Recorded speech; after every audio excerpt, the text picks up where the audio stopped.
सेल्मोनोलाइसिस जब चाहिँ हामीले genus Salmonella भएको मेम्बरको चाहिँ होइन भिजिबल सेल खान्छौँ नि त्यतिखेर चाहिँ हामीलाई सेल्मोनोलाइसिस हुन्छ।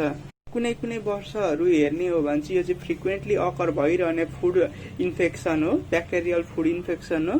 यो सेल्मोनेलाको जेनसको क्लासिफिकेसन चाहिँ कन्फ्युजिङ छ र यसले चाहिँ बाइनोमियल सिस्टम अफ नोमेनक्लेचरको रुल चाहिँ फलो गर्दैन। अब यो सेल्मोनेलाको इन्फेक्सनमा चाहिँ जब चाहिँ लार्ज नम्बर अफ सेरोबाज हुन्छ नि त्यतिखेर मात्र यसले चाहिँ फुड पोइजनिङ कज गर्छ। यसले चाहिँ यो ब्याक्टेरिया फुडमा ग्रो गरेर यसले हाई नम्बर मल्टिप्लाई गर्छ। कहिलेकाहीँ चाहिँ यो फ्यामिली भयो, लार्ज ग्रुपमा चाहिँ आउटब्रेक हुन सक्छ। अब यो टाइफाइड भयो, प्याराटाइफाइड होइन, टाइफाइड भनेको सेल्मोनेला टाइफी। अब यिनीहरूको चाहिँ इन्क्युबेसन पिरियड भनेको चाहिँ निकै लामो टाइम हुन्छ क्या, लङ्गर पिरियड हुन्छ। यो सेल्मोनेलाइसिस चाहिँ कस्तो खालको अर्गानिजम, यो सेल्मोनेला चाहिँ कस्तो खालको अर्गानिजम हो भन्दाखेरि चाहिँ यो gram negative non spore forming rod सेपको चाहिँ ब्याक्टेरिया हो। यसले चाहिँ ग्लुकोजलाई फर्मेन्टेसन गर्छ तर यसले ल्याक्टोज र सुक्रोजलाई चाहिँ फर्मेन्टेसन गर्दैन।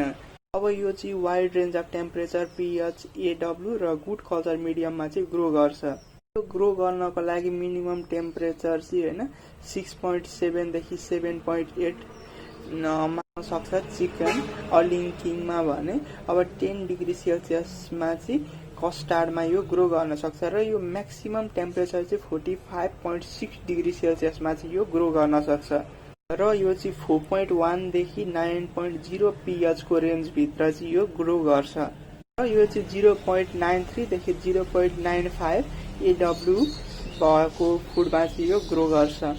अब यो सेल्मोनेलाको डिफ्रेन्ट स्पेसिस र स्ट्रेनको चाहिँ हिट रेजिस्टेन्स पावर र इन्भाइरोमेन्टको इफेक्ट चाहिँ उनीहरूले बेग्ला बेग्लै एक्सपिरियन्स गर्छ क्या। उनीहरूको ह्यान्डल गर्ने क्यापासिटी चाहिँ बेग्ला बेग्लै हुन्छ होइन। फुडमा प्रेजेन्ट भएको सेल्मोनेलालाई थर्मली डिस्ट्रक्सन गर्नको लागि चाहिँ स्टेफाइलोकोकी जस्तै यसलाई पनि 66 डिग्री सेल्सियसमा चाहिँ हामीले एटलिस्ट 12 मिनटसम्म हिटमा राखेर डिस्ट्रोय गर्न सक्छौँ भने 78 डिग्री सेल्सियसमा चाहिँ हामीले 78 देखि 83 मिनटसम्म चाहिँ हामीले 60 डिग्री सेल्सियसमा राख्यौँ भने यसलाई यो सेल्मोनेलालाई चाहिँ हामी डिस्ट्रोय गर्न सक्छौँ हाम्रो फुडबाट।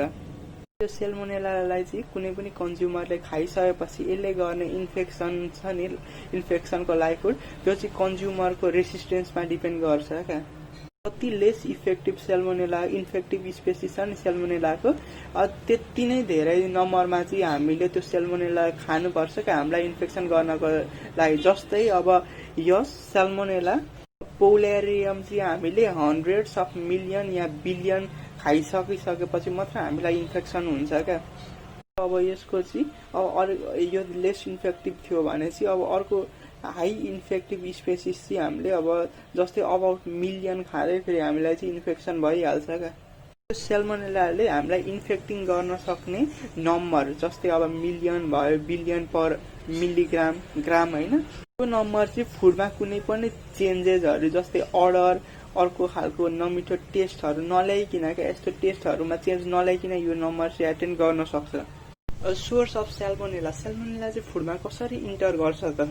ह्युमन बिङ्स र एनिमल चाहिँ डाइरेक्टली होस् या इन्डाइरेक्टली होस् फुडलाई कन्ट्यामिनेट गर्ने सोर्स हो। धेरै जस्तो फ्रिक्वेन्टली होइन फुड पोइजनिङ हुँदा भेटिएको सेरोबर्स जस्तै सेल्मोनेला टाइफिमेरियम होइन यिनीहरूले चाहिँ ह्युमन ग्यास्ट्रोस्टाइटिस कज गर्छ र लगभग 1/3 जुन चाहिँ सेल्मोनेला टाइफीको सेल्मोनेलाको कारणले फुड पोइजनिङ हुन्छ नि यो चाहिँ मिट र पोल्ट्रीको प्रोडक्टबाट आउँछ, मिट या पोल्ट्रीको प्रोडक्टबाट हुने गर्छ। अर्को भने चाहिँ जस्तै अब इन्फेक्टेन्ट रोडेन्ट्सहरू जस्तै ऱ्याट माइसले आएर चाहिँ हाम्रो फुडलाई खाइदियो भने होइन यतिखेर पनि त्यहाँ चाहिँ अब त्यो फुडमा चाहिँ सेल्मोनेलाको ब्याक्टेरिया इन्टर गर्न सक्छ होइन। आइजले पनि अब इन्फेक्टेड ठाउँमा बसेर चाहिँ टक्क हाम्रो फुडमा आएर फेरि बस्थ्यो भने चाहिँ यतिखेर पनि अब हाम्रो फुडमा सेल्मोनेला छिर्छ। फाइज त फेकल म्याटरहरू होइन दिशासिसामा बसेर आएर इन्फेक्टेड फेकल म्याटरमा बसेर आएर फुडमा बस्यो भने यतिखेर छिर्छ होइन सेल्मोनेला। अब हाम्रो रिसेन्ट इयरमा चाहिँ यो प्रोसेसिङ प्याकेजिङ होइन फुडको कम्पाउन्डिङहरू यहाँ हाम्रो चेन्ज भइरहेको छ नि त, यसले पनि अब यो फुडमा चाहिँ सेल्मोनेलाको जोखिम फुड प्रोडक्टमा बढाइरहेको छ। हाम्रो बेकरी आइटम जस्तै आइसक्रिम होइन केक कुकिज भयो नि त यसमा चाहिँ कहिलेकाहीँ अब त्यो क्र्याक भएको एग ड्राइड एगहरू युज गर्दाखेरि चाहिँ त्यहाँ त्यो आइटममा चाहिँ सेल्मोनेलाले इन्टर गरेर चाहिँ इन्फेक्सन गर्न सक्छ मान्छेहरूलाई होइन त्यो खाँदाखेरि। यो सेल्मोनेलाको इन्फेक्सनको आउटब्रेक गर्नको लागि चाहिँ कस्तो खालको फुडहरू इन्भल्भ हुन्छ भन्दाखेरि चाहिँ धेरै भेराइटी अफ फुडहरू चाहिँ यसमा इन्भल्भ छ होइन।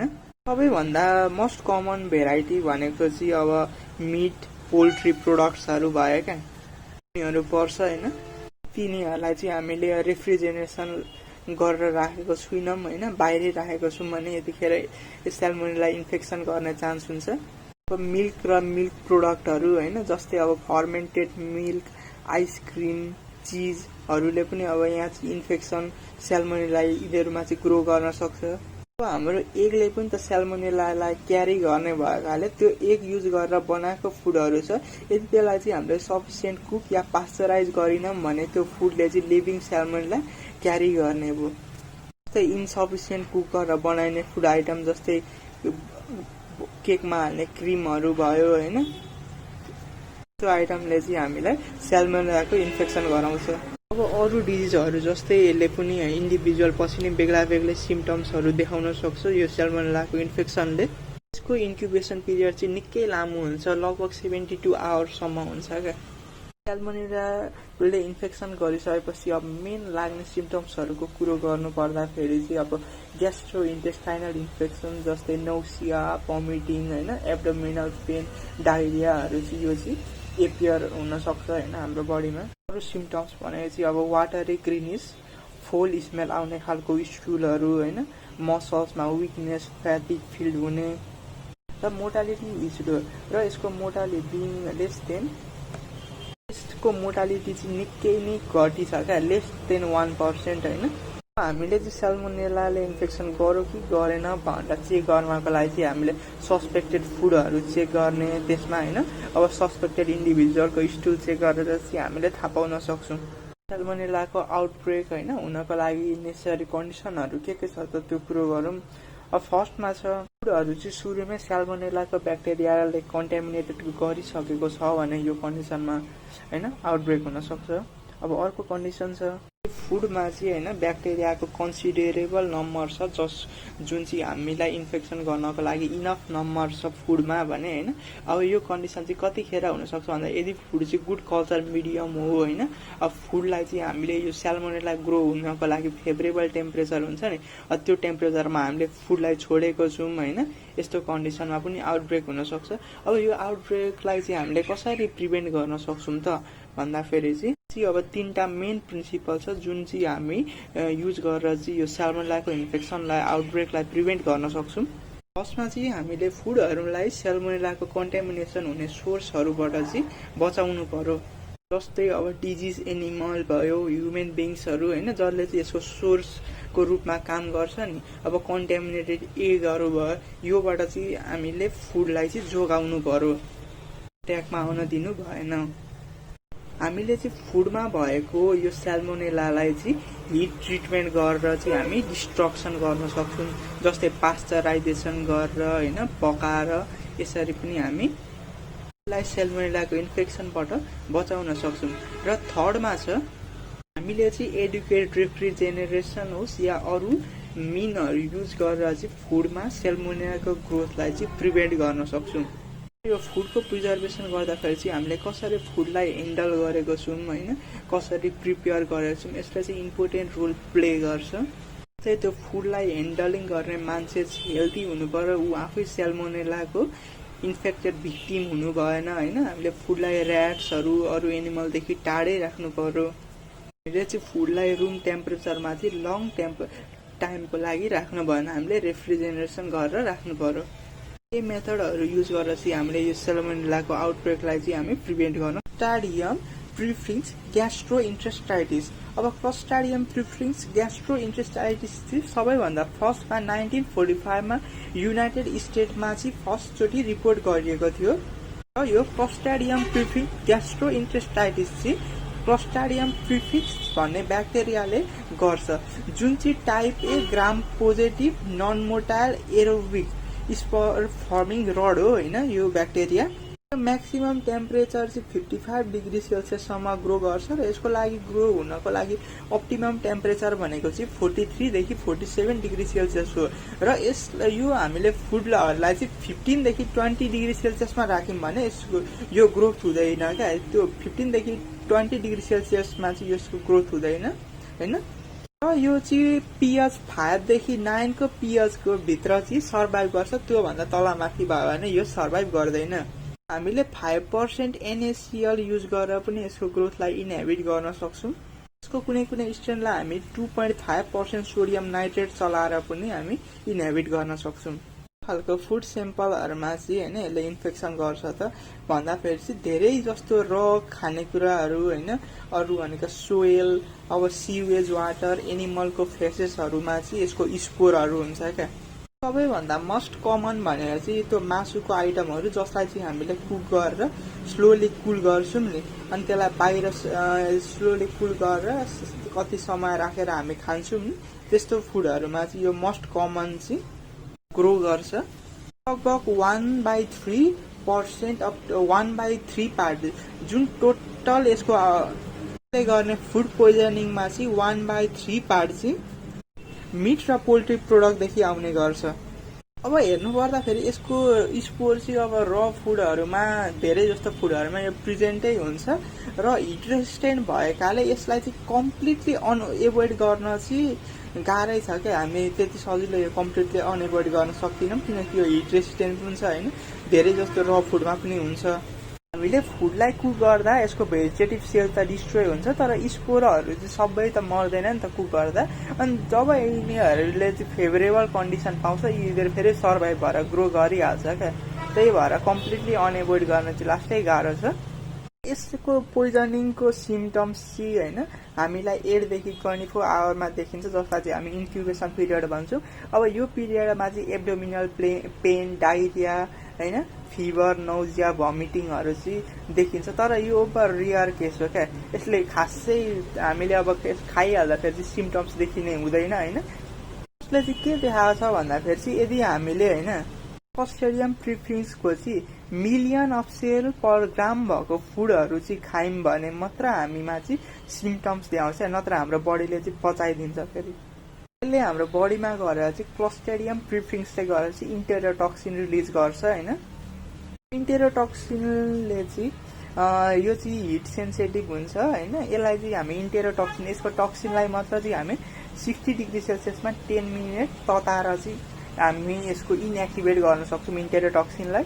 कुन कन्डिसनमा यसको आउटब्रेक हुन्छ त हामीले चाहिँ प्रोडक्सनमा हैन फुड जुन चाहिँ कन्टामिनेटेड भएको छ सुरुदेखि नै क्लोस्ट्रिडियम प्रिफिक्सले यदि हामीले त्यो फुड युज गर्यौं भने यतिखेर पनि आउटब्रेक हुन सक्छ।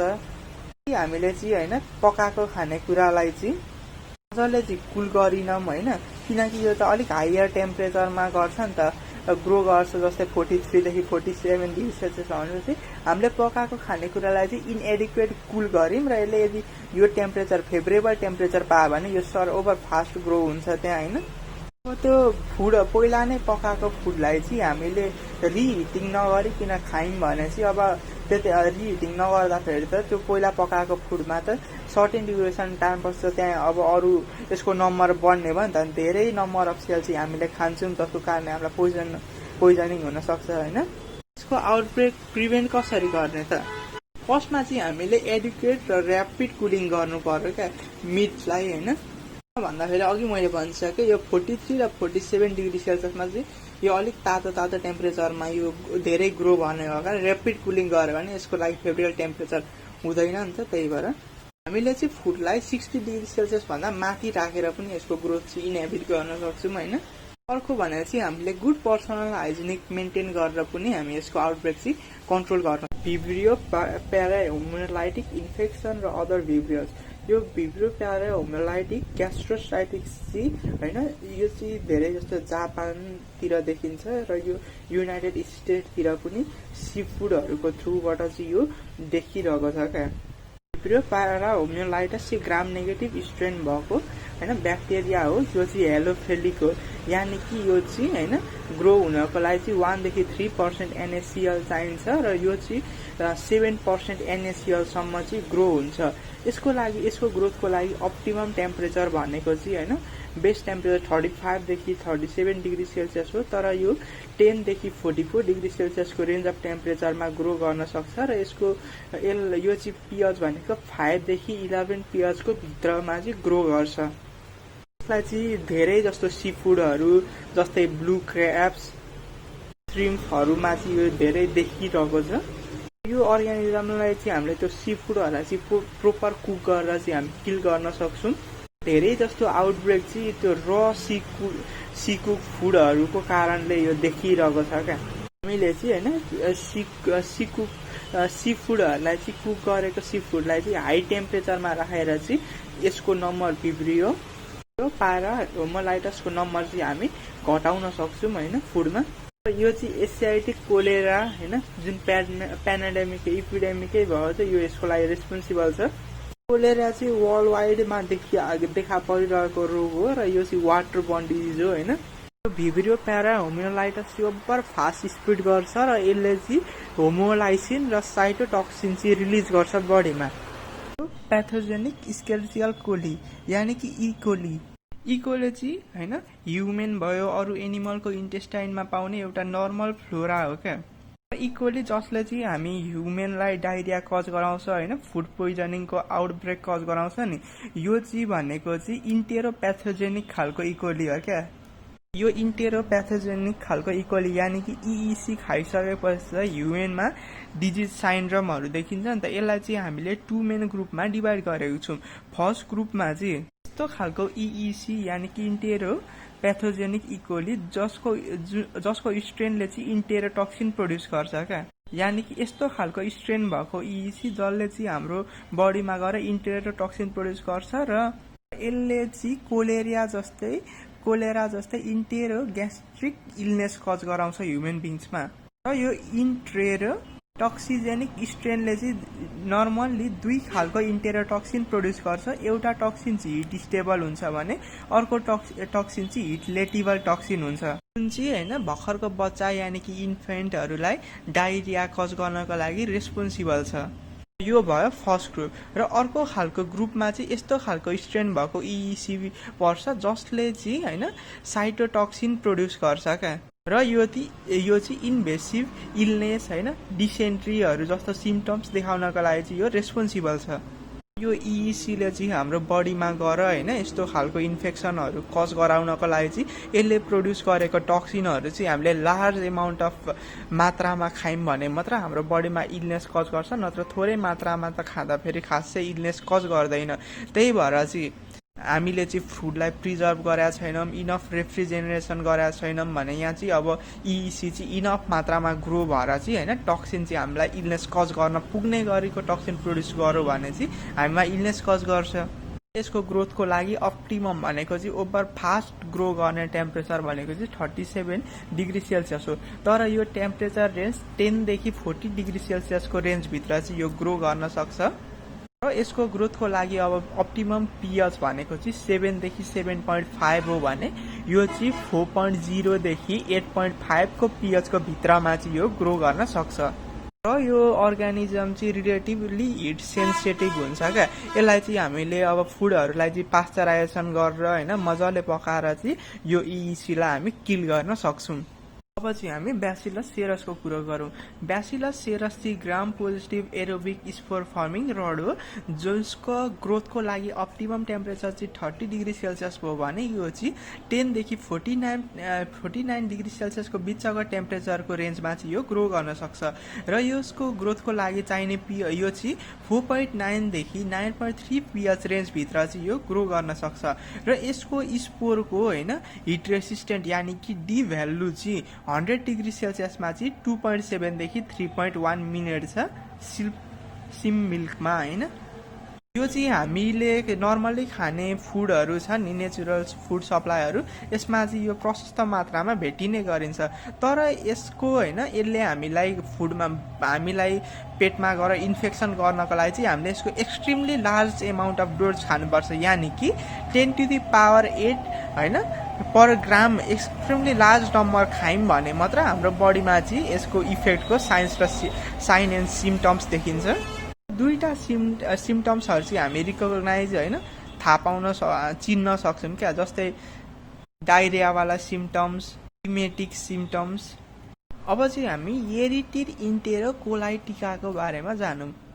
अब येरिटिन इन्टेरोकोलाइटिका चाहिँ स्मल रड सेप ब्याक्टेरिया हो जसले चाहिँ हाम्रो बडीमा ग्यास्ट्रो इन्टेस्टाइनल इलनेस कज गर्छ। यसलाई चाहिँ हामी होइन धेरै जस्तो एनिमल जस्तै क्याट्स, पेट, डगहरूको इन्टेस्टाइनल ट्र्याक र यिनीहरूले पास गरेको फेसेस यानि कि दिशा पिसामा चाहिँ यो हुने गर्छ।